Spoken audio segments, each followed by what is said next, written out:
What's up, everybody? Tsunami Mats here, and today I have an Orcust replay for you guys. This is just to showcase how Orcust can outgrind you in a simplified game state. So, my opening hand is Harp Horror, World 1, Afterburners, Widow Anchor, and Babel. I literally cannot play. The only thing I can really do is either set Harp, set Widow Anchor, and set Babel, and just hope for the best. So that's literally what I do. And my Widow Anchor isn't even on. Like, I can't even activate it because I have a Harp there. Because if I don't set my Harp Horror... So what I end up doing, is setting my Harp Horror, activating my Babel, and setting my Widow Anchor. Because if I don't set my Harp, I have no play for next turn. I have to rely on my top deck and pray that it's Orchestrated Return or like an Armageddon Knight or something. And if he stops me, I just lose. So I just have to wait for him to clear my Harp Horror and then have my Widow Anchor be live. So this is so I have follow-up, but you know, if he clears it, then my Widow Anchor can be live, but most likely it's just not looking very good for me. So I pass turn, he makes a bunch of plays. I think he's playing Utopia, so he Lightning Storms me. So I was hoping he Lightning Stormed my monsters, but he Lightning, I guess it wouldn't do anything for the set anyway. But he Lightning Storms my set. He goes Utopia. I'm not exactly sure what this deck does, but he adds a rank up spell. He activates the rank up spell. Okay, and then he summons the big Utopia guy. Okay, whatever this guy does. Oh, this guy specials okay, so this guy specials the Draglubian. All I know is that this card is used for OTK, so it was kind of scary, but I read it. And all it really does is special summon another monster. And then that monster is the only monster that can attack. So all I'm really afraid of is a spell negate, and I don't really care about a spell negate. Sure, I have Afterburners, but I can force it out. So, as far as I'm concerned, he has a spell negate and 2 unknown back row. So, I just Harp Horror. He negates it. And at this point, so he Omni negates my Harp Horror. That's fine. I still have a backup plan. So at this point, it looks like I have absolutely no plays, right?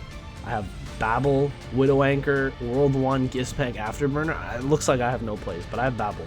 So Babel sends the World 1 to grave, and as long as I'm able to get into Galatea, I can do something. So I end up activating Babel, and this is kind of the saving grace, actually, because he has this counter trap right here that I would have had to clear with something else. It would have prolonged the grind game, but I think I'm still in a good spot. So he negates the Babel. And he sucks it up. That's fine. I end up going World 1, summoning back the Harp Horror. So now I have Harp Horror for next turn. And I end up going Galatea.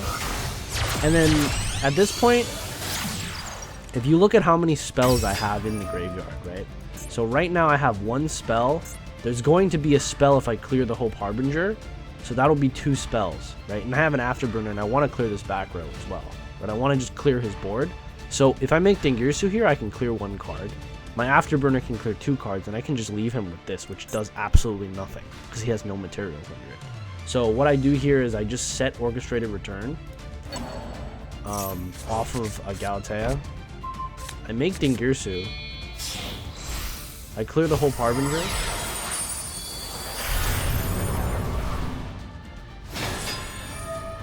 Right, that'll get the second spell into the graveyard. Then I Orchestrate a Return, get this, draw 2, and then I just pop 2. I destroy 2 of his cards. And now we're in a very advantageous position. If you look at my graveyard, I have a Gizmek to prevent me from dying. This is probably coming back next turn. This is live for next turn, and I have a Symbol and a Symbol in hand. So I'm in a pretty good spot compared to him. None of his cards float, and he has 1 card in hand. Well, he has to draw, so he has 2 cards in hand. So all he really ends up doing is attacking. Attacking for 600 because this card just doesn't do anything, I guess. He has to control no other monsters. So actually, me leaving that card on the field accidentally let him not be able to use this card to attack. Okay, so he has a 1 material Zeus, which doesn't do anything, and he has a back row. So at this point, I'm guessing that he put the Zeus up here because it has another effect. If you destroy another monster on the field, while this card is here, you can attach any card to the Zeus from your deck. So that way he would be able to get some sort of resource, and he'd be able to send the whole field. So I just send the back row. And if it so happens to be called by the grave, that would suck a lot. But it is what it is. I still have a Gizmek in grave, so I'd still be able to maybe go into Brute Enforcer and then destroy the Zeus at very least. So at very least, even if this card happens to be called by the grave, which he would chain, this could just send the Zeus. And then I could choose not to Gizmek, or I could Gizmek, right? And then I can just attack Dingirsu, Gizmek, and I could probably normal summon the Symbol, or I could send the Symbol for the Babble back, and that means I have a Dingirsu sent and an Ash Blossom for next turn, along with an IP. I would have an IP as well if this is called by the grave, but this happens to not be called by the grave, so I go for a completely different play. A much stronger play. So I end up linking 2. I go into Brute Enforcer now because this is not called by the grave. He didn't chain the card, so I sent it to the graveyard. Because Dingirsu does on resolution, so he'd have to respond to it. Then I could just send something else. So now I just end up going Battle Phase.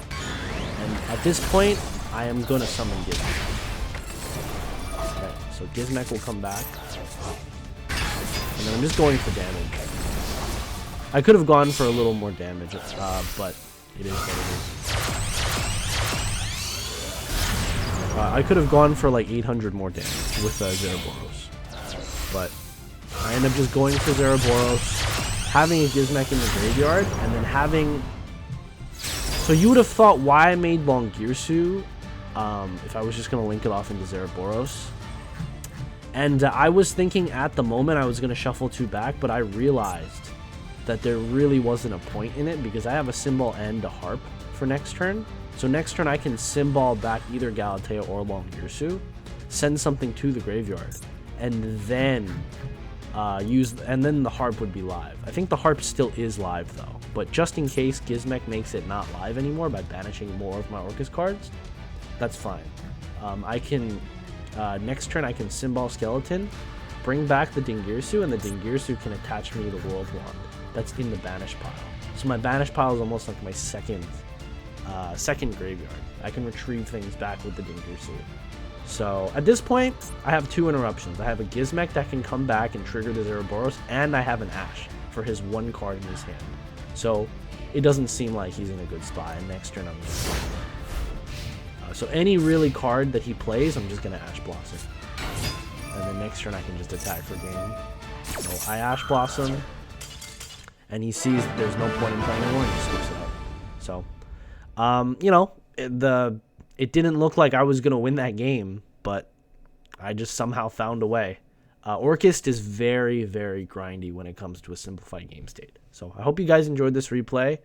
If you guys have any questions, if I was talking a little too fast, feel free to leave a comment down below. And yeah, Tsunami out.